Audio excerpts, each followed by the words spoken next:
The case begins. Yardley Elementary in shock as beloved mascot vanishes. It was a bright sunny Monday morning at Yardley Elementary School. Students were excited to be back after the weekend. There was a buzz in the air, but something was wrong. The school mascot, a giant teddy bear named Ozzy, was missing. Ozzy usually greeted students from his place on the stage in the auditorium. Today, the stage was empty. Principal Jones made an announcement. Ozzy was gone. The news spread through the school like wildfire. Where could Ozzy be? Had someone taken him? A wave of worry washed over the students. Yardley Elementary without Ozzy was unthinkable. The detectives meet Maya, the brain, Alex, the athlete, and Carlos, the artist. Three friends, Maya, Alex, and Carlos, decided to investigate. Maya, with her sharp mind, was known for solving puzzles. Alex, the fastest runner in school, was ready for action. Carlos, the artist, had a keen eye for detail. They were determined to find Ozzy. "We need a plan," said Maya. "First, we need to gather clues." Alex was eager to start searching. "Let's split up and look for anything unusual," he suggested.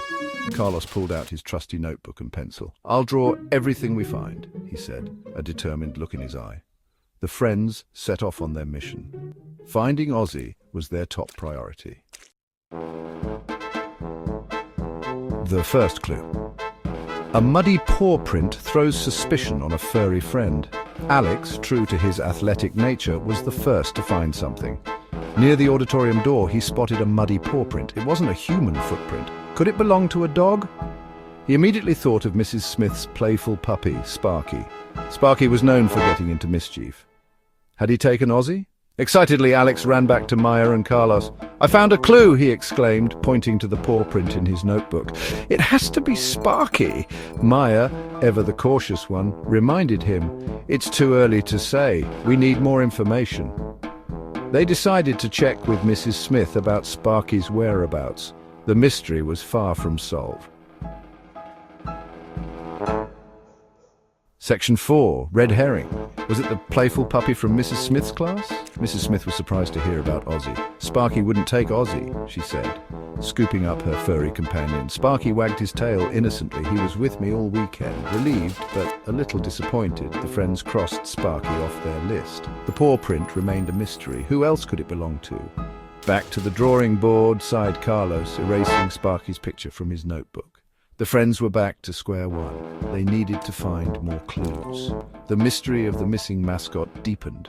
Who could have taken Ozzy? Section 5. The second clue.